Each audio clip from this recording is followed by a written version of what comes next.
What's up, YouTube? This is Too Raw for TV.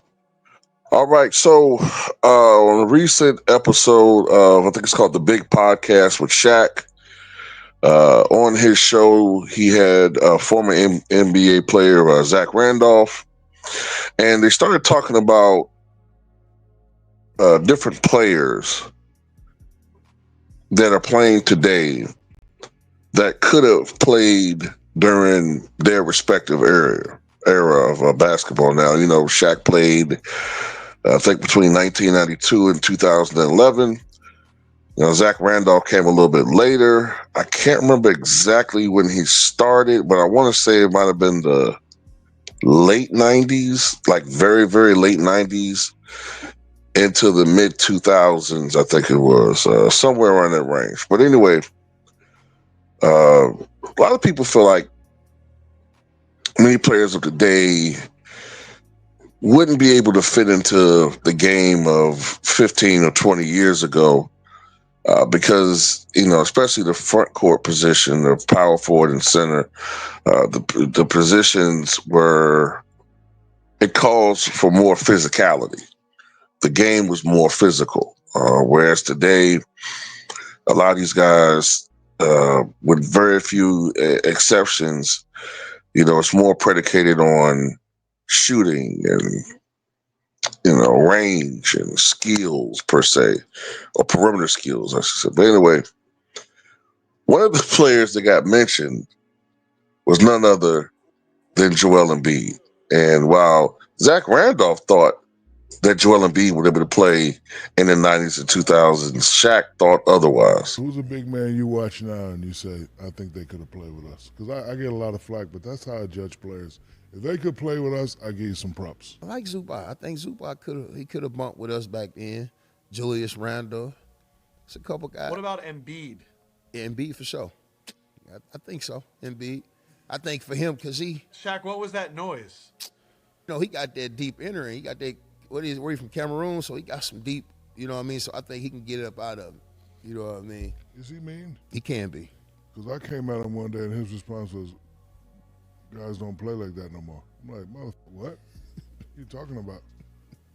Like, bro, go inside. Yeah. Punish. Oh, guys don't play like that no more. I was like, I'm done even talking to you. It's like trying to bully him up. Like, give me your lunch.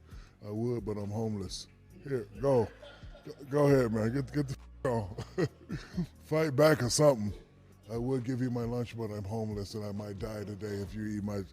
All right, man, just go. Like, you just start feeling sorry for the people.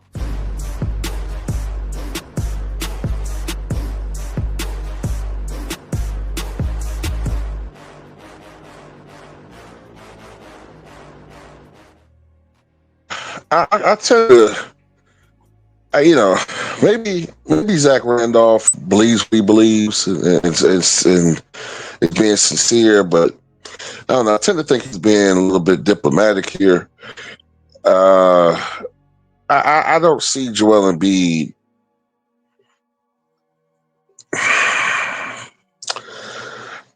Not what I'm seeing with him. I don't see him dominating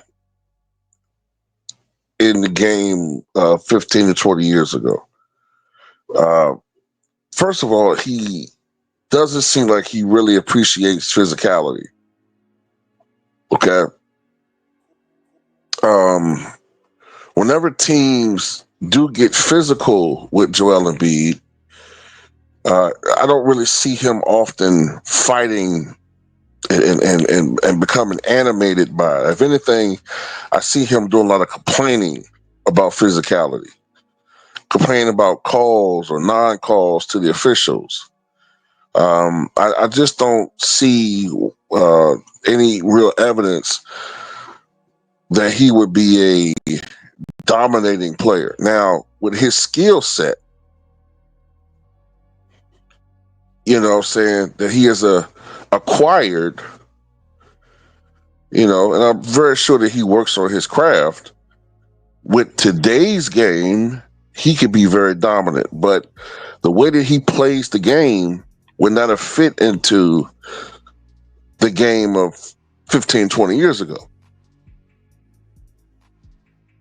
You just didn't have a big man yakking up consistently at least 8, 9, 3-point attempts a night. You didn't have a big man consistently, shooting from 18, 19, 20 feet the way he does.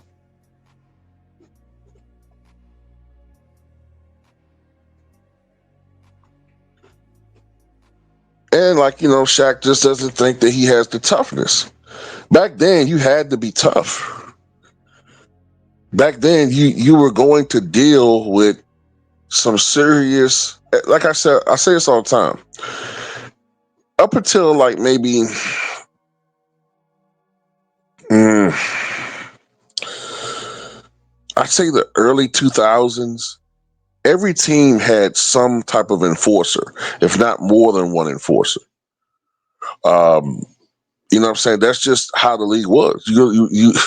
You had to have some guy in the front court that was going to establish to the other team, you're not going to be able to bully, our respective quote unquote stars.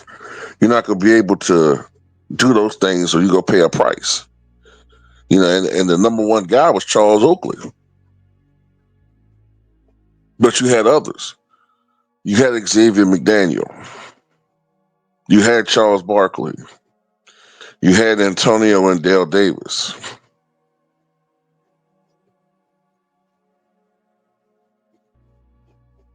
You know what I'm saying? Those were just the main ones, but you had other enforcers as well. You had Bill Lambier,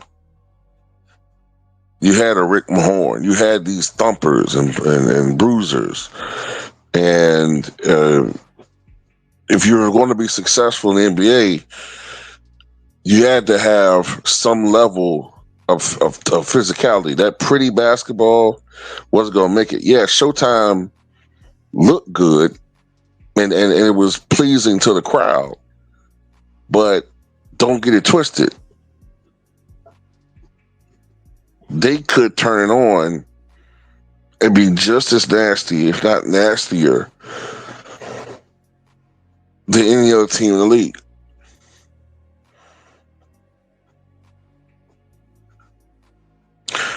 But I don't know, man. I just don't know about Joel Embiid.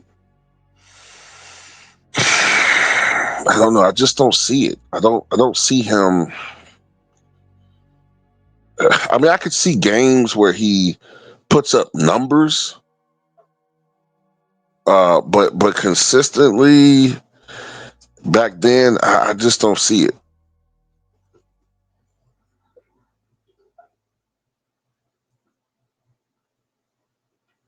But like I said, it's just my opinion, man. I just don't think that he would have been able to bang. Like hell, Joel Embiid has issues staying in shape in today's league. With all the coddling he gets, he has problems staying in shape and staying healthy today. I definitely can't see it next. I can't see it in that era. But maybe I'm wrong. Tell me what you guys think.